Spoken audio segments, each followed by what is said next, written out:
What happens in the sky affects life down here on Earth. The celestial compass shows you how and guides your way with astrology you can use from professional astrologer Kathy Beal.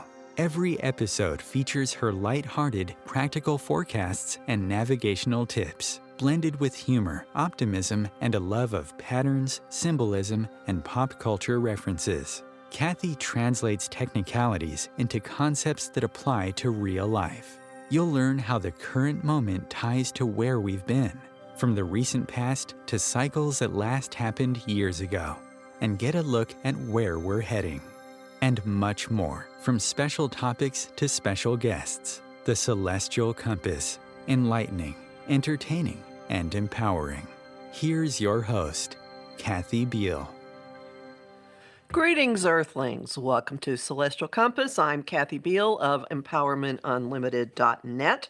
And to start off our show, I just want to update the forecast for the month a tiny bit. You can find the full forecast at my site, EmpowermentUnlimited.net, and also at ohmtimes.com. You may have noticed the energy feels a little different already this month. We have influences that are inspiring us to be much more energetic and gregarious, outgoing, and maybe a little attention-seeking. Venus, the social director of the skies, has moved into fun-loving, look-at-me Leo, where Mars, the ruler of our drive and cosmic first responder, has already been for a few days. So there's this unity of, like the song Life is a Cabaret is playing in the background for everybody or for a lot of people, but it doesn't mean that we're just going to be frivolous at all. There is some really important action occurring all month, moving forward on a lot of things that were shaken up, ripped up, moved into different form by the lunar eclipse in May and the lunar eclipse in November, if you can think back that far. And we have two really big outer planet shifts also occurring this month. Pluto, which has been standing on the doorway to the future, aka the first degree of the sign of Aquarius, since the end of March, stations retrograde on the 11th and very slowly begins to scooch away from the doorway. And we'll begin to see a revisiting of the big collective and personal issues that have been jostled, the coming attractions trailer that we've all been living through. Additionally, Saturn, the planet of adulting, planet of accountability and responsibility and structure, is stationing retrograde later in the month on the 17th. It moved into Pisces at the beginning of March and is putting us through themes, issues, circumstances that harken back to the mid-90s, the last time he was there, and we'll be getting massive opportunity to revisit how we've been using our energy, how much of an adult we've been, how responsible we've been, and whether we have adequately committed to the area of life that Saturn has been stirring up. I am preparing a video on Saturn in Pisces that'll be available later this week, and so by my next show, I will have instructions for you for how you can get it. But today, we're talking about something that is somewhat Saturnian, but also actually fun. My guest today is astrologer Claudia Trivelas, and we're talking about her new book, The Astrology Guide, Understanding Your Signs, Your Gifts, and Yourself. I've read the book, and it puts the pieces together as it explains them, which not every guide does. It gives a gift and a shadow for each planet, sign, house placement, and combination of planets, and also a few other unconventional and interesting things that we'll talk about. Claudia provides an eclectic synthesis of a broad body of knowledge from many spiritual, esoteric, and metaphysical traditions. She was mentored by such astrology luminaries as Isabel Hickey, and Charles Emerson, who was a cosmobiologist and founder of the Uranian Society. You can find her new moon and full moon updates on social media and at her site, astrorebalancing.com. Welcome, Claudia. Hi, Kathy. So nice to be here. I'm so glad. I'd like to start by asking people their astrology origin story. How did you come to astrology? Because it sounds like yours is a little more uh, monumental than some of ours. Well, it's interesting. And as I said to you for the brief moment we had before the show started, that we had a few things in common. One of them, as I was reading in your about information, that you became interested in astrology in junior high school.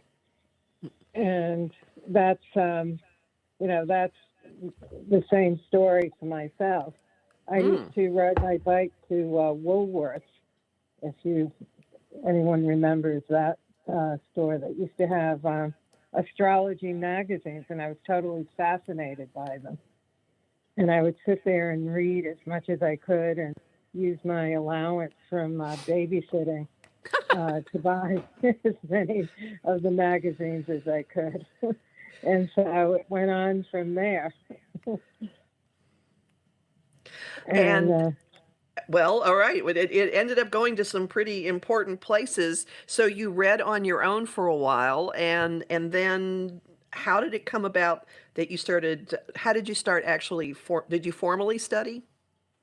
Yes, I formally studied with Isabel Hickey. I was in Boston at the time, and it was always as if things fell together. I lived in Cambridge, Mass at the time, and had friends that were also interested in astrology, who were also studying with Isabel Hickey, and it was like a pod.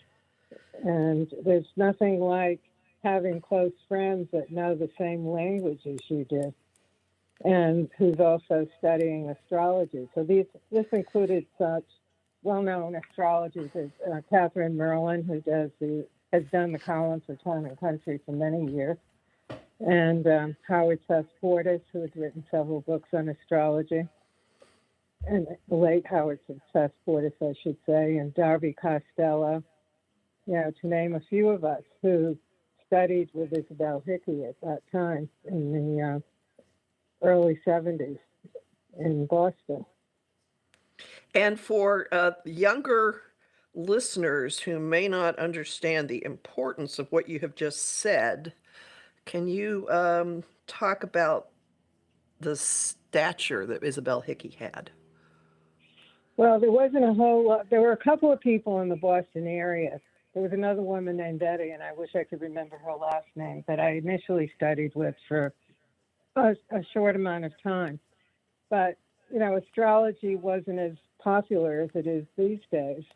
So it was very auspicious to be in an environment in a city where you could actually study with someone. Isabel had, written about astrology, and she was quite well known in astrology circles. So she was a very knowledgeable teacher, and really taught astrology from not only the practical, detailed perspective that is involved in learning astrology, but she also brought in a more spiritual overview of the study of astrology in terms of it talking about, so to speak, a blueprint of a person's soul. So that resonated to me, that concept. And, and again, having close friends that lived nearby who also knew the language of astrology just, continually reinforced learning the craft of astrology. That was my, not quite that extreme, but I got to know a lot of the people in my initial classes when I was studying, and one of them became my bookkeeper, and I cannot tell you what a bizarre and wonderful experience it is having someone handle your books who's also conversant in astrology. That was always very fun. Um, Because it is a and then, language, you yes, know. yes, you can speak a language. There's an ease. Hmm. There's definitely an ease that happens with it. Hmm. And how did Charles Emerson come into the picture? Well, after when I moved from the Boston area to New York City, and that's where I came across Charles Emerson. I was interested in the concept of Uranian astrology. Actually, before that, the concept of midpoints, Eberton's system of astrology Hmm. and cosmobiology, and that led me to Charles Emerson, and I studied with him for probably 5 or 6 years basically on a weekly basis. And it sounds like working with both of these individuals definitely um, pointed you in a direction that fits what you're doing now. Um, you call or you offer astro rebalancing. Can you talk about that? Yes, actually, I have two domain names that point to my website. Astro Rebalancing is the original one, but also, excuse me, I call my brand Discover Your Imprint. And I feel it's very important for people to understand all aspects of themselves, especially as society has evolved in many ways. And some of the shadow sides of the evolution of society is that it does seem to like to put people into categories and has a lot of judgments as to, what are acceptable qualities, what are unacceptable qualities, et cetera, et cetera. Um, so I think that it's important for people to really have a sense of who they are as a unique individual and what they offer, what the gifts are that they have to offer. For example, sometimes some people just aren't social. They're more hermetic. They prefer to spend more time to themselves. They may be more introverted, etc. So there can be situations where that may not be looked upon as a positive quality, where it's where being socially acceptable and having more social ease is considered to be more desirable. Uh, but yet, everybody is different, and everyone has their own gifts. So I feel that astrology can help someone to understand really who they are, which ultimately is self-empowering. And that certainly Oh, sounds, yes, I'm sorry. I was going to say, and there's many other traits as well that people may not, may not fall into a category as being most desirable. I know it gives people a lot of, it helps them to understand that they may be someone who is more introverted, and that's just who they are. And this sounds So, very much like it's pointing toward what you put in your book, actually. yes. Sounds very, very consistent and conversant with that. What inspired you to write the astrology guide? Is it something that you've had kicking around the back of your mind for a number of years? Did someone say you really should write a book? Uh, how did it come a, about? a combination, actually, of both of those things. Yeah, certainly it was kicking around for a long time. I've, studied many, not just astrology, but also aspects of human design. I don't know if you're familiar with that at all. And Yes, which but is based, feel free to explain it if you wish. yeah, which is based on astrology, but also brings into play the chakra system and the I Ching, the 64 hexagrams of the I Ching. So it is a body graph, as it's called, for human design is based upon the date, time, and place of birth, and it uses the positions of the planets. And I felt that also this adds to someone's understanding of who they are. So basically, many of the studies that help people to understand themselves, and I guess that part of that was also my quest to understand myself, which all these various studies and tools have been helpful in doing. So in terms of, initially I wanted to, write a broader book about astrology that included all the basics, but also, get into more the human design study. But I realized that would just be such a huge book that was, not possible at this point, because each hexagram of the I Ching corresponds to certain degrees of the zodiac. Right.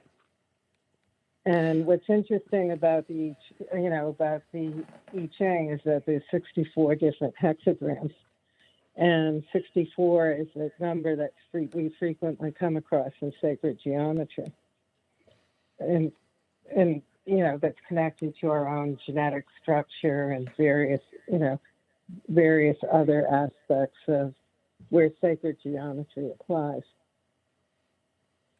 So I feel that it broadens the view of astrology and also supports astrology. Mm-hmm. So that started to bring into play where I started appreciating more the diversity and the uniqueness of each individual, and looking at the various planetary combinations and the various placements of the planets as not being good or bad, but seeing it as in a broader concept. And that mm-hmm.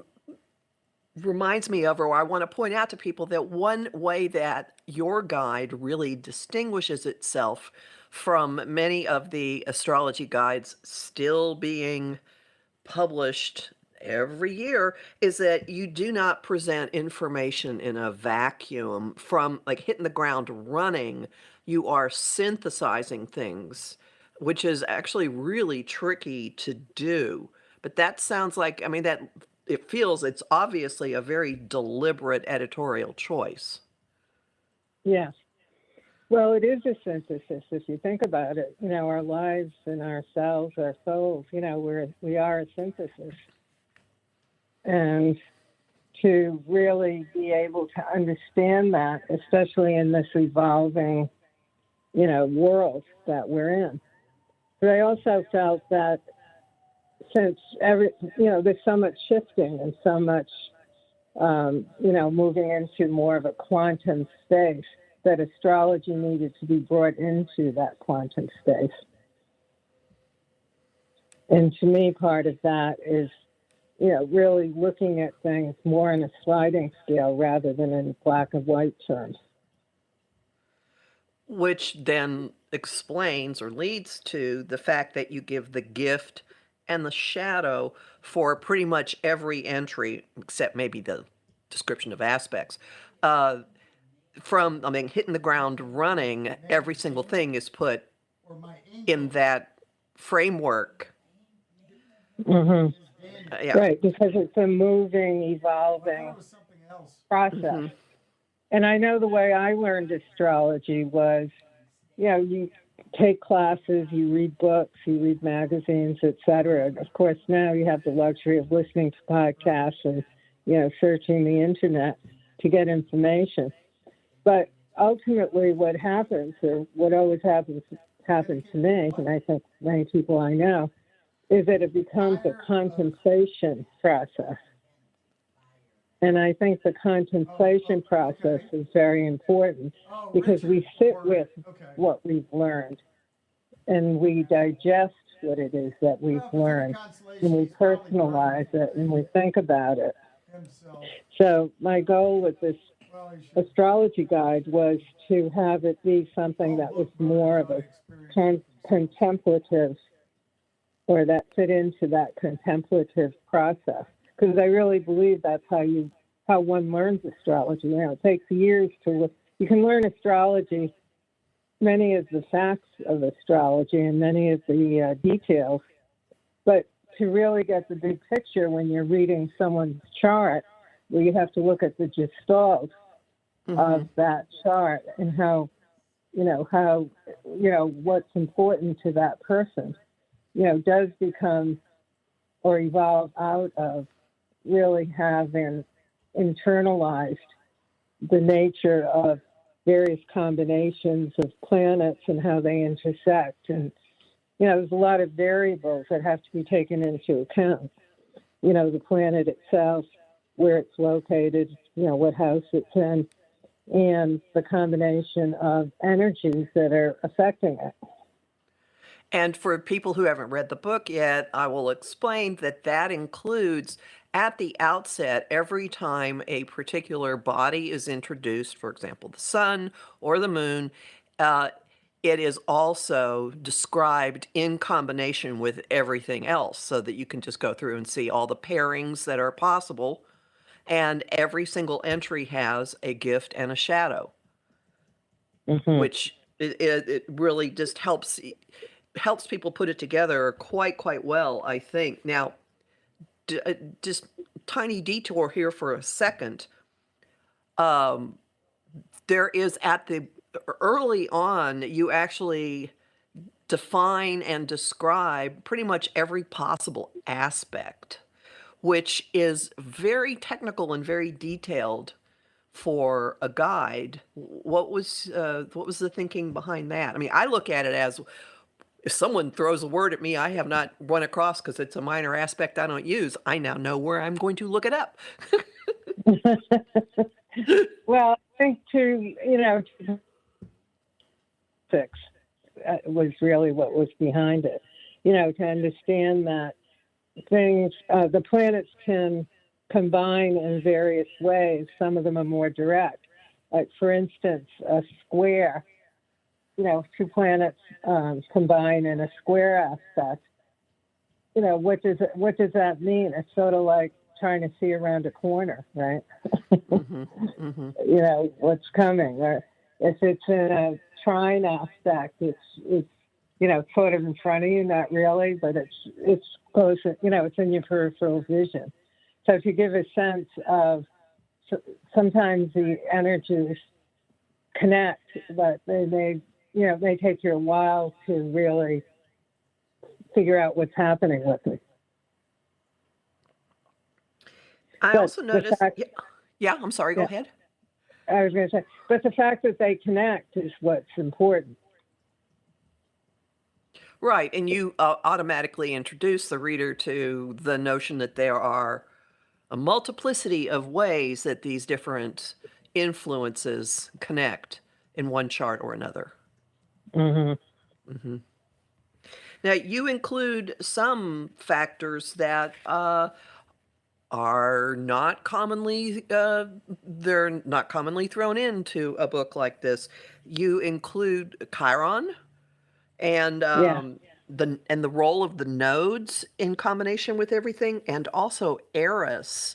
So what was the thinking behind each of these?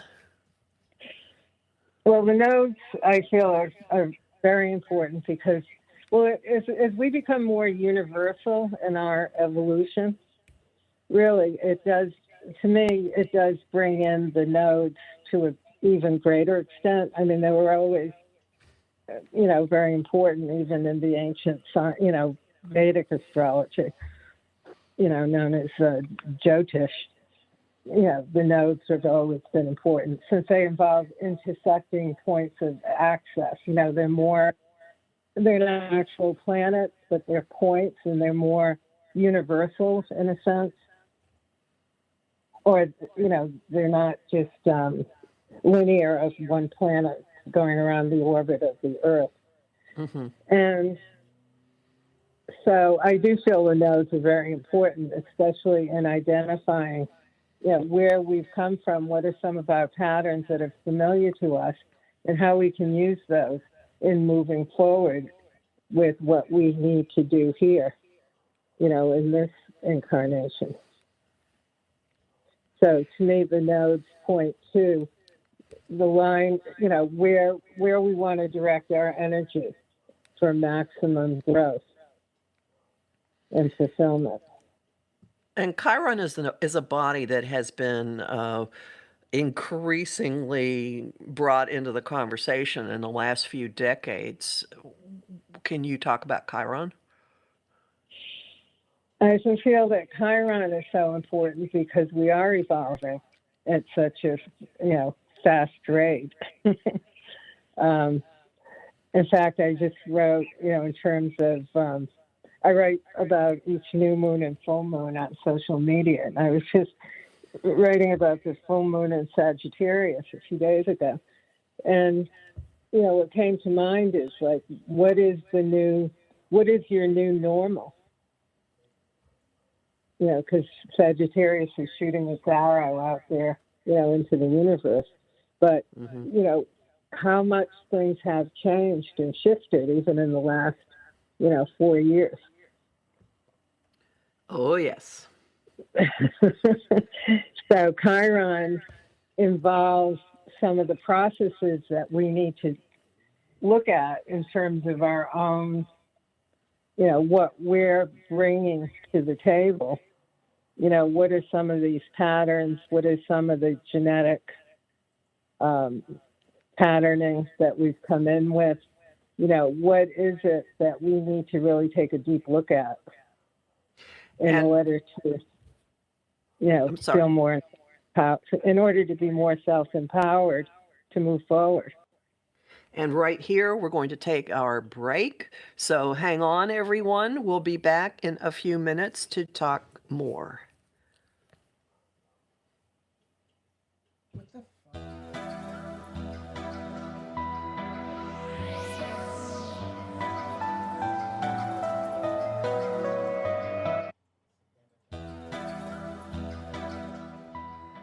Welcome back to Celestial Compass. We're talking today with Claudia Trivelas, the author of the Astrology Guide, Understanding Your Signs, Your Gifts, and Yourself. And right before the break, we were talking about the role of Chiron, which is actually included in Claudia's book. So in the book, you're talking about Chiron in the birth chart and not Chiron where it is in the sky right now, correct? Correct. Yeah. And I honestly, when I was in astrology school and for the first couple of decades of taking classes, this was not a body that was talked about. And then suddenly books started appearing, and now it's a feature, front and centered player, dwarf planet that it is. It's getting lots of attention. It is getting lots of attention. Maybe because it was just, it's been in Aries for a while. Right. Driving its bulldozer over everybody. Right. And speaking of something that's been in Aries, you also mentioned Eris, Eris, not Os, which is often the short form description of that is the goddess of discord. How do you view Eris, and why'd you put her in the book? Well, because I feel that as these dwarf planets have been discovered, that they really represent a new levels of consciousness that are being introduced to the planet. And as we absorb them and understand their meaning, I feel it contributes to our self-awareness in a key way. Eris is also, it's like the feminine claiming her due, like, you will notice me. I'm a little bit angry. Pay attention. And I know that originally it was called, some of these new dwarf planets are really bringing in more of the feminine energy, I feel, as happened with the introduction of the standard asteroids. Ceres, Pallas, Juno, and Vesta. And so what I really appreciate about them is that it's not so aligned to the typical descriptions, the classical descriptions of the myths that the original planets, have become known for. Mm-hmm. So Eris is interesting because, it was called, or is called, or can be called, the goddess of discord. And I've done more research on that, primarily because it is conjunct my moon in the ninth house in my chart. Okay. So I felt that intuitively I had a certain grasp of it. So I've also studied with Alan Clay. Not extensively, but I've listened to some of his videos, etc., on the dwarf planets. So he looks at it as, well, Eris is known as the sister of Mars in traditional mythology, but he introduces it as the higher octave of Pluto. I have not heard that. Okay.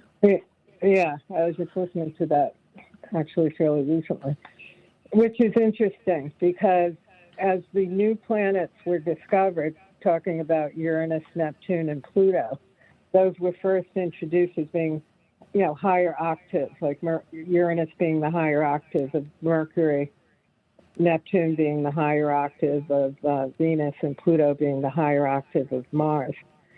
So if you think of Eris as the higher octave of Pluto and how significant that is in this time of great change. So I like to look at Eris as a goddess that's really concerned with authenticity. And if you think of authenticity as a concept right now, I think that's, I think it really holds its place as, part of our evolutionary growth and development. That is not, I have not heard that concept before, and it makes a lot of sense. Mm-hmm. Yeah, something to, all of these dwarf planets are, somewhat difficult to talk about simply because they haven't been around long enough, Like Right. Sedna is another one that's interesting. And of course, the orb of Sedna is, I don't know, something ridiculous like 20,000 years, 2 years, I can't even remember. But it's hard to know when that was previously where it is now. But what's important about Sedna is, it's about to change signs, which is going to be maybe it's 11,000 years. I'm sorry, I don't have those facts in my head at the moment. But, if you think about that as an energy shift that's been going on for a very long time, the orbs of the other dwarf planets are more in alignment with Pluto, which is like 256 years. Right. So, they're more between 200 and 300 years. Sedna is different. And again, it's an interesting myth. I mention a little bit about it. Not very much because, I'm still absorbing it myself. Mm-hmm. Actually, it takes 12,000 years. I'm looking in my book. So we can't exactly look at what happened the last time she was where she exactly. is. Right, exactly. Mm-hmm. Yeah, still a body of work to be developed on her. But you do mention several of the dwarf planets that are now coming more and more into, as I said, the conversation. So someone reading this book, especially if they're a newcomer to astrology, will have an immediate familiarity with where research is heading. Exactly. And also gives new astrologers something to contemplate. Right. How does that resonate to them? Yeah, Sedna is about to move into Gemini in 2024. So for 12,000 years, it's been in Taurus. So, what does that mean? And you can say, well, it's not close enough that it's really going to matter. Or, does it matter? What are some of these shifts or cycles that we see? Because astrology really are, you're talking about various cycles of time, an intersection of cycles of time. And you mentioned, you also have a chapter on the original asteroids. You've already alluded to them: Sirius, Juno, Vesta, Pallas Athena. They're all feminine energies, feminine goddesses. And your rationale for including them in this guide was that ultimately I feel it's important to balance the masculine and the feminine energies. And so we've been under the influence, as we are seeing, is being pointed out with Pluto having been in Capricorn and, getting ready to move back into Capricorn for its next to the last stint there. A certain kind of energy that's about to shift. As Pluto moves into Aquarius. So, in other words, rather than a very top-down energy, which is how I look at the Pluto and Capricorn energy, a more authoritative top-down, moving into a more, an energy that's more, that pays equal homage to each person's unique gifts with the Aquarian energy. Much more of a grassroots or a collective, or people banding together with what's right around them. Yeah, I look at like local farmers markets, even though they've existed for a long, long time. Farmers markets and community gardens, to me, are one expression of this, or an example of it, even though, again, they've existed for a long time. But it's not like some government said, you will do this. It's a bunch of people saying, we will do this. Yes. And I think it will be interesting to look at the rising of more grassroots kinds of configurations, really. And see, watch that over the next 20 years with Pluto and Aquarius. Pluto and Aquarius moving its way across all of the charts of the baby boomers. Killing them off one by one. Oh, I didn't say that. Forcing radical transformation one by one. There we go. That's a better way of putting it. Right. Forcing certain shadows to, appear to, because don't forget the gift lies in the shadow. So the shadow energy is what makes us uncomfortable. So by looking at what those uncomfortable feelings are, and by working with that discomfort to eliminate the discomfort, is the gift that is found in each of the shadows, which is important for self-awareness and self-growth. So whether it's a shadow with a combination of energy that's in the person's birth chart, where they find a constant kind of, tightening when it raises its head, and with the evolutionary thrust that we're in now with the planetary energies for growth, to be able to really get into that feeling and look at it and see where it's coming from, one can really find um, the gift of empowerment. It doesn't mean that everything goes away. You know, it's a matter of just knowing and being able to even look at certain energies and, as it comes up and identify it for what it is and know that you can move through it. So, when somebody reads a book like this, anything that is astrological, my experience has been that people immediately gravitate toward what about me? All the parts that are about the person, the individual reading the book. And it seems to me that reading this book, someone's going to start to come across recurring themes really easily reading the different combinations, because if a chart says something once, it usually says it 5 times or more. So Hmm. if you read this, it seems to me that you will almost subliminally start to see yourself in a much more rounded way than somebody saying, well, if you have Venus and Virgo, this is how you act. Like, no, no, no, no.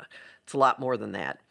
So there's Right. Gestalt's a good word for this. This book actually delivers a multifaceted understanding of the self if you actually just read it. And if you play the little game of, well, I'm just going to look up my stuff, you're going to get a pretty broad and comprehensive picture of who you are, which sounds to me was your goal for this book. Yes.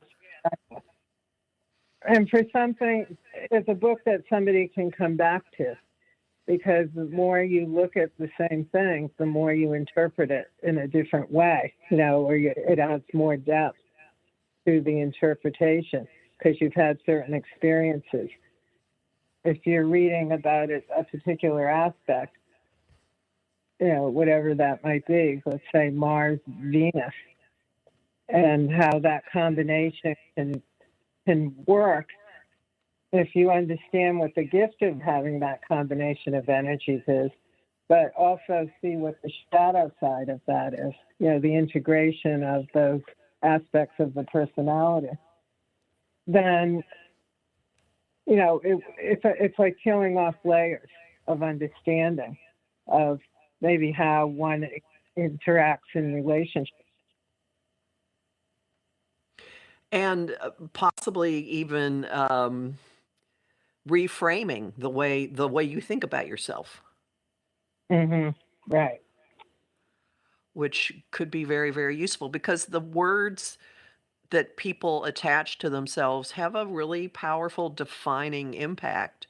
So if you start opening yourself to a broader library of labels for yourself or characteristics, it will actually, I think, filter into what you're letting people see about yourself and will change your relationship with yourself.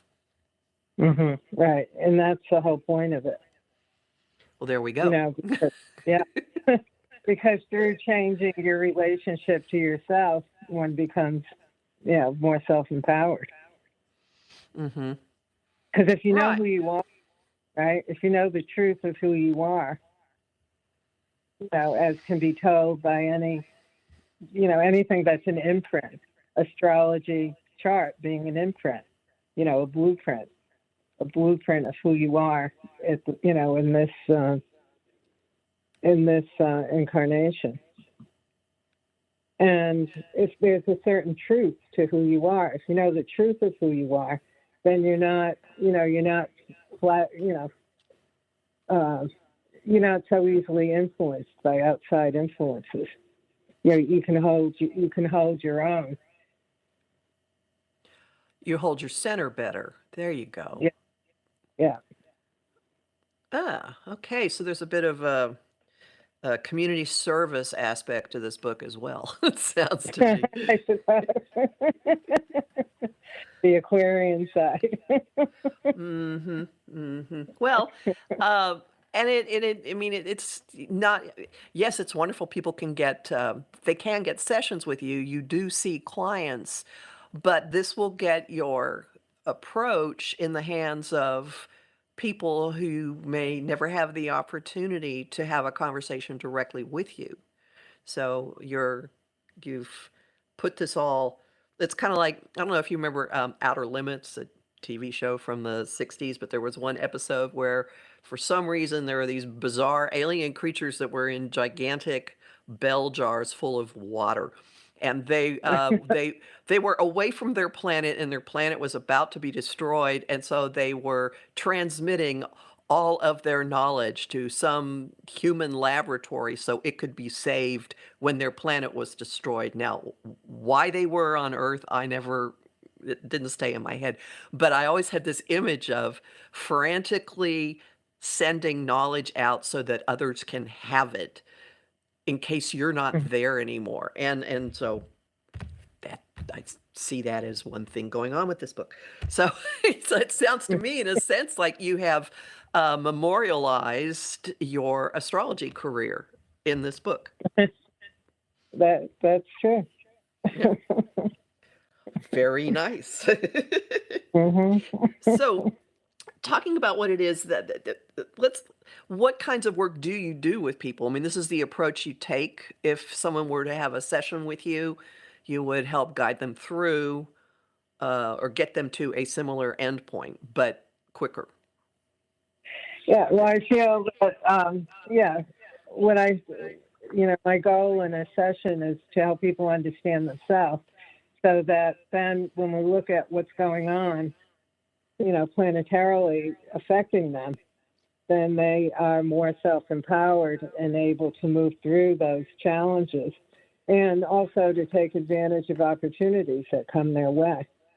Mm-hmm. So it's helping them come from a place of strength so that whatever is happening in their charts, in terms of planetary transits or life situations, help them to maximize their experience. So a couple more questions. Do you think you might have a book on human design in you, or that's just the stuff that you didn't put in the astrology guide? I think there's something there. I've also, human design has another component to it. It's called the gene keys, which, something that Richard Rudd had, who had worked with the founder of human design, but then also had various cognitions that, incorporated a broader stroke of human design, I should say, which he also stresses is a contemplative study in terms of self-awareness and self-empowerment. And what's interesting is that he also uses the concept of the gift and the shadow of each of the 64 gene keys, which are comparable to the 64 I Ching hexagrams. And again, the gene key profile is based on the date, time, and place of birth. So, it has a foundation, an astrology foundation to it. So, he has been an influence as well in terms of his approach for understanding oneself. Again, that bottom up, the inner out type of learning in a more contemplative way instead of having to, just memorize a bunch of different pieces of information that aren't really put together and internalized. There's a combination of both, the right brain and the left brain. Mm-hmm. That's important in terms of whether it's astrology or human design or, any of the ancient and modern sciences. Mm-hmm. But I think it's important now to, recognize the importance of the contemplative side and the gestalt, finding the gestalt. Well, I would say that the time of Saturn in Capricorn and Aquarius definitely moved us into a much more contemplative way of being, or at least made us start becoming aware of what our real priorities are. And uh, Hmm. I've certainly observed big changes in a whole lot of people in that regard. So this would fit with it very, very well. People might be much more open to this approach than they would have been before when it was just, oh, this is cool. I want to learn something that's fun. No, now we're learning something that's really useful. Right. Yeah, because astrology is such a wonderful tool, for And growth and hmm evolution. and it's not just funny little videos on TikTok. Sorry, folks, I'm being judgmental. I Well, it have can be that issues. too, right? Oh, You it can can be enjoy. fun. Yeah, you can enjoy the funny little videos, and there are pieces of information, that there's facts, and but there's both. It's a study, inner and outer type of study, right brain, left brain study. Much more balanced, male female balanced, receptive passive, active balance, all of that. Yeah. Um, is there anything you're working on right now? Um, no, well, the book just really launched about less than 2 months ago, so I'm basking in the launch, so to speak. Nice, very good.